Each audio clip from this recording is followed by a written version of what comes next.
I have more than just a rudimentary familiarity with the evil empire of PowerPoint. A colleague of mine and I used it to create History Fridays in art.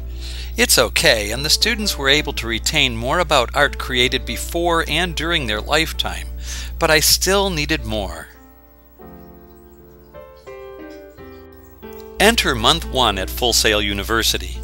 A podcast. I'd seen a friend's podcast and even hung out with him in my pre-Mac days, but was always stymied by where to start my work in this great medium to touch the masses who surf the web. When I learned that we would create our own in an application called GarageBand, I thought it would be something fairly benign but passable. I'm very impressed with this program as I unlock more of its potential with every use.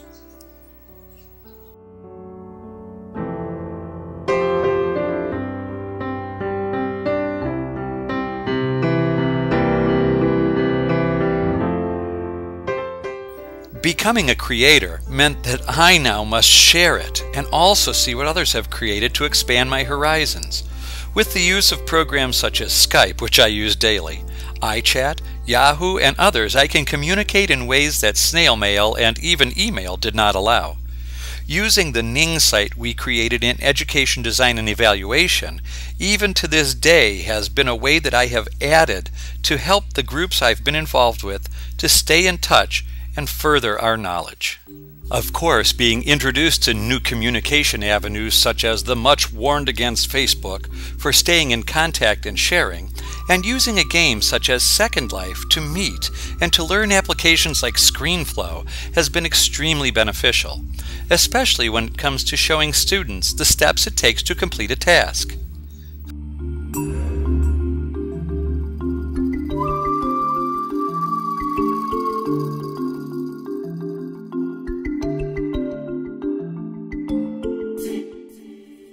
And now on to filming ourselves. Being a theatrical artist in my life before teaching, I found these exercises quite easy and beneficial. I can now use iMovie, one of my favorite applications, very proficiently and love to create short takes for my students. As long as I don't overdo it, they will seem special when played and can be mixed with my PowerPoint Fridays to give historical relevance to what's being learned. Take off any jewelry that you might have on your hand. If you do that at this point in time, there we go. On to an application I thought would kill me. Flash.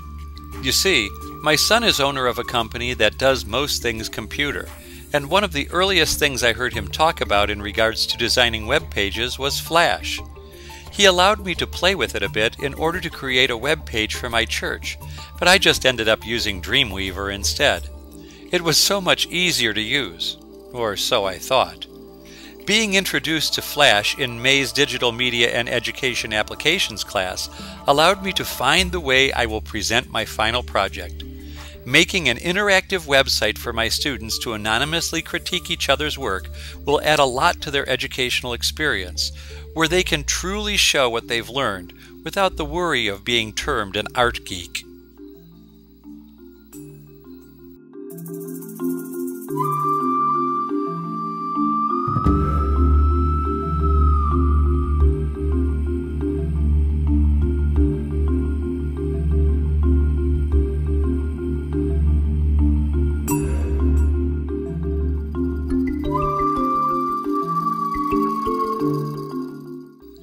Learning these applications is great. Continuing to work with them will help me to organize and compact my work to carry it anywhere. As for transmitting and storing what has been created, I can use one of those newer tried and true stage methods mentioned in my blog page for this entry. But I've really become comfortable with using iDisk and YouTube to store and share the information. And if something happens to my thumb drive or even to my whole computer, they can still be accessed. Oh yeah, being an avid photographer and also having a family who enjoys sharing our experiences, I have found iPhoto and Adobe's Photoshop to be two applications that have, and soon as I have time to start scanning the material in all my shoeboxes, helped out to 1. Unclutter my home, 2. Share all those digital photos with my extended family, and 3. Send them also to my wife, who can now print the pictures she wants or save them to her digital photo frame. Wow, so much completed in so little time. I wonder what'll happen in the next 50 years of my life.